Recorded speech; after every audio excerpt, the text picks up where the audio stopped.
supaya Allah lancarkan urusan-urusan beliau. Jamaahkan Allah Subhanahu wa taala, sepakat para alim ulama kita bahwa mengatakan bahwa Al-Quran ini adalah bagian dari kalamnya Allah Subhanahu wa taala, bagian daripada kalamnya Allah Subhanahu wa taala. Dan ulama pun sepakat kalam itu merupakan sifat daripada Allah Subhanahu wa taala, salah satu daripada sifat Allah Subhanahu wa taala. Kalau kita ngaji sifat 20 nih, rata-rata kita di sini kan harus Sunnah wal Jamaah. Dalam arti itu kita mengkaji sifat 20 itu. Itu dalam sifat, derajat sifat yang ketiga itu sifat ma'ani namanya. Nah yang terakhir itu ada namanya kalam. Kalau kita baca Qudrat, Irodat, Ilmu, Ayat, Sama, Bahasa, Kalam itu sifat. Sifat ma'ani itu apa sifat ma'ani? Ulama akidah menyebutkan sifatun qa'imatun azaliyatun fi dzatillah ta'ala, sifat yang langsung nempel ada pada diri zat Allah, sifat yang ada langsung pada diri zat Allah Subhanahu wa taala, itu kalam. Nah, Al-Qur'an ini adalah kalamnya Allah Subhanahu wa taala.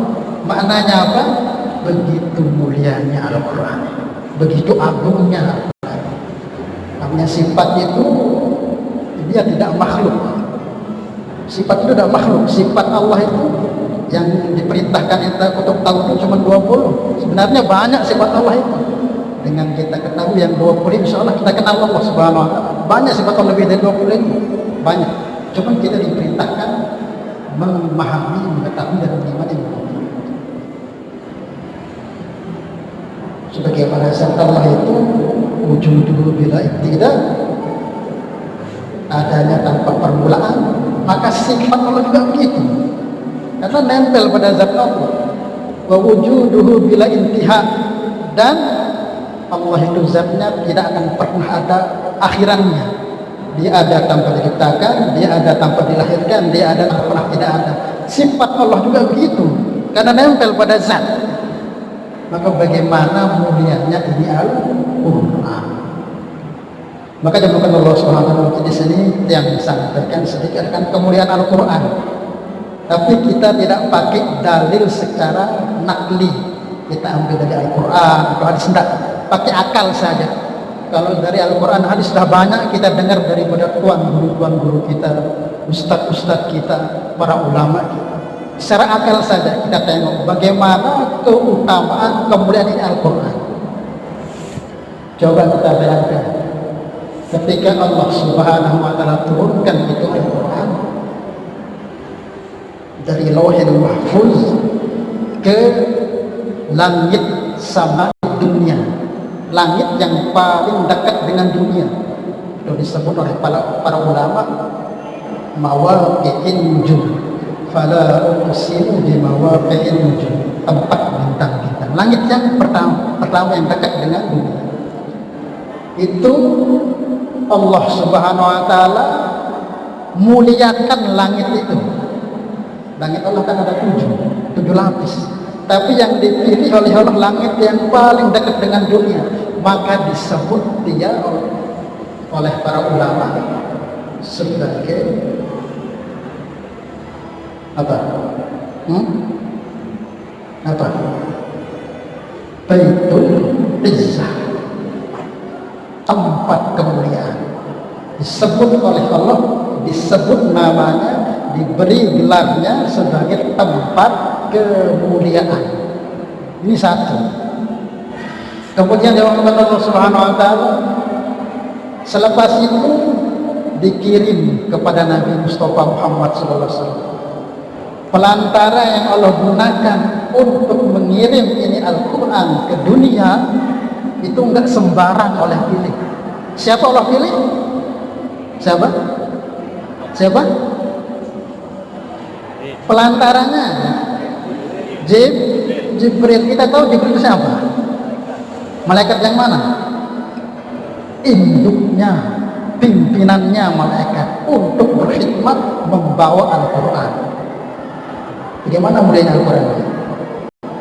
Kemudian bulan tempat diturunkannya itu Al-Quran, Allah pilih juga.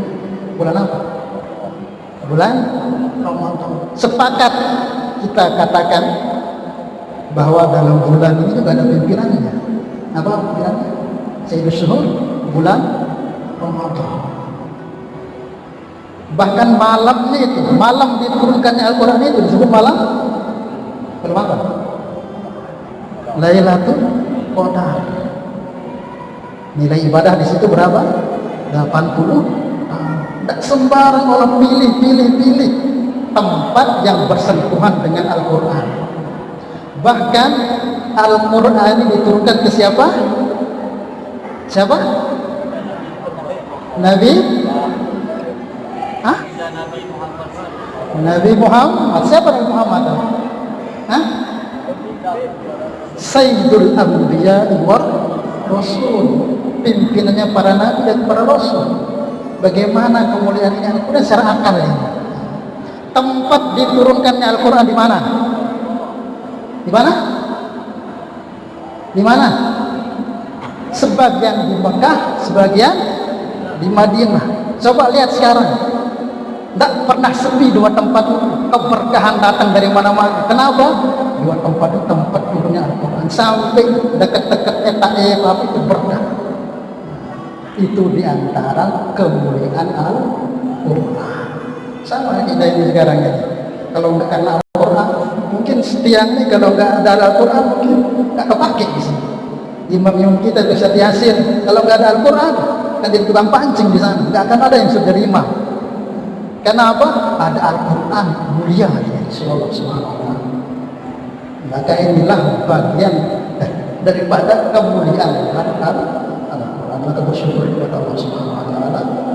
Allah jadikan masjid kita ini hampir 5 tahun ini tetap ada program tarawihan 1 juz, bahkan qiyamul lailnya 2 juz. Kalau bisa diistiqomahkan, akan ditingkatkan.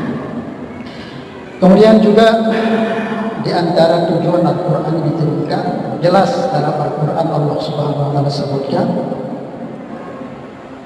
Syahrul Ramadan alladzi unzila fihi Qur'an hudan linnas.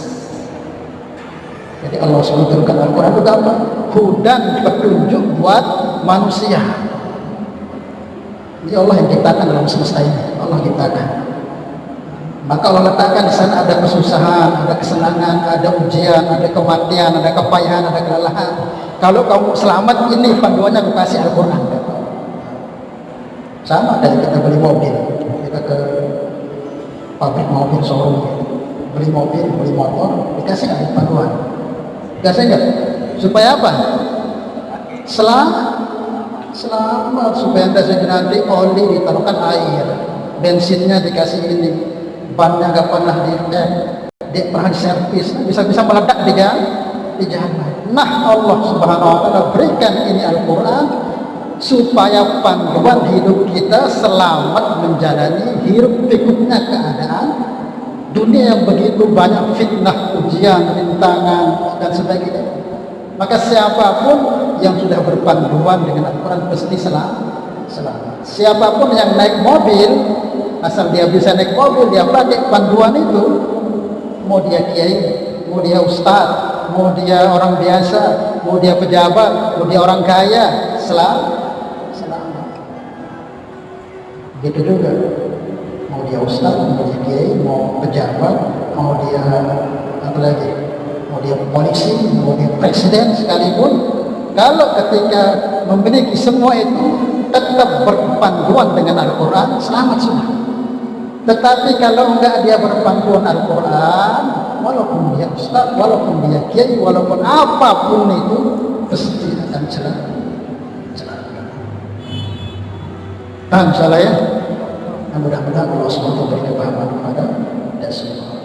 Dalam satu qaul disebutkan, dipegang buat kita dulu. Ma utiya syai'in min malin au jahil au quwwatin fa'alaihi an ya'lama annahu khibrun wa imtihan. Siapa yang Allah telah beri dia sedikit harta, itu maksudnya bagi Allah itu sedikit, tetap sedikit. Maksudnya siapa yang Allah titipkan harta yang lebih banyak, kemudian Allah beri dia jabatan, Allah beri dia ilmu, Allah beri dia kekuatan, pahami bahwa itu semua adalah khibrun wa imtihan, adalah ujian. Dalam orang-orang miskin, dalam orang-orang yang memiliki harta banyak, itu ada hak orang-orang miskin. Pada diri orang-orang kuat itu ada hak untuk menolong orang-orang lemah. Pada orang yang punya jabatan, kedudukan, ada hak untuk menayomi rakyat dan masyarakat. Pada orang-orang yang dititipi ilmu agama oleh Allah, ada hak untuk memberikan pencerahan kepada umat manusia. Ujian semua yang Allah berikan kepada kita. Maka melalui momen yang mulia ini, maka bagaimana kita jadikan usaha, jadikan diri kita menjadi orang-orang ahli al-Qur'an. Ya, cukup.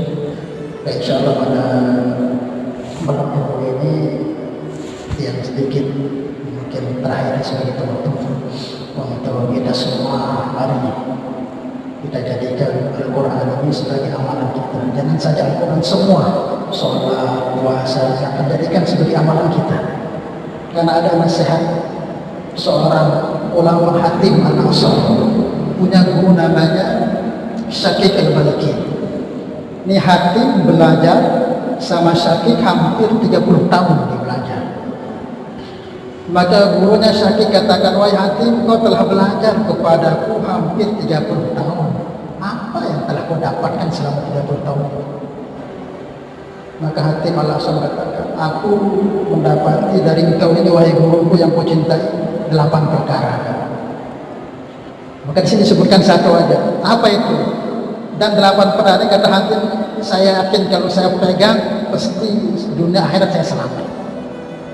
Maka Hatim menjelaskan kepada aku, pertama, semenjak aku perhatikan setiap kehidupan manusia, apa yang mereka miliki, cintai, dapati, entah berupa harta, kedudukan, anak-anak, istri, orang tua, apalagi teman, ternyata semua meninggalkannya. Ketika dia sakit, maka satu persatu orang meninggalkannya. Ketika dia meninggal, yang dulu maunya hidup semati hanya bisa ngantar sampai kubur.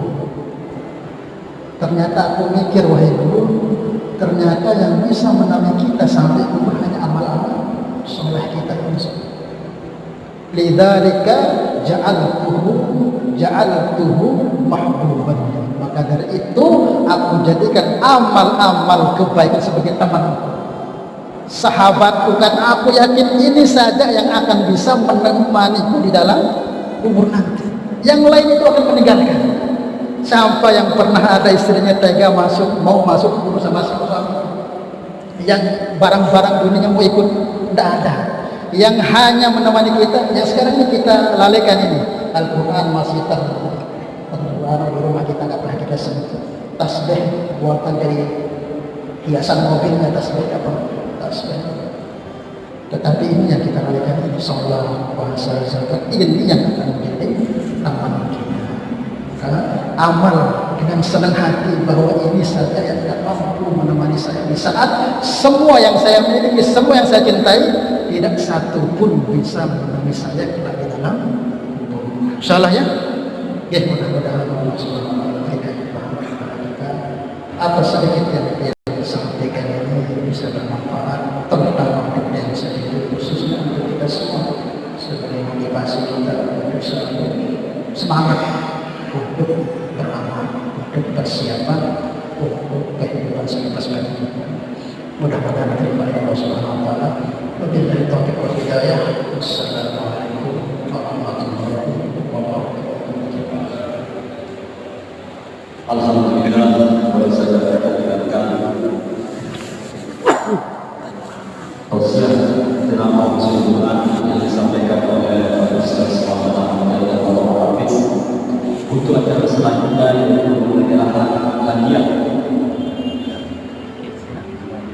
Bisa. Dipisah, dipisah dari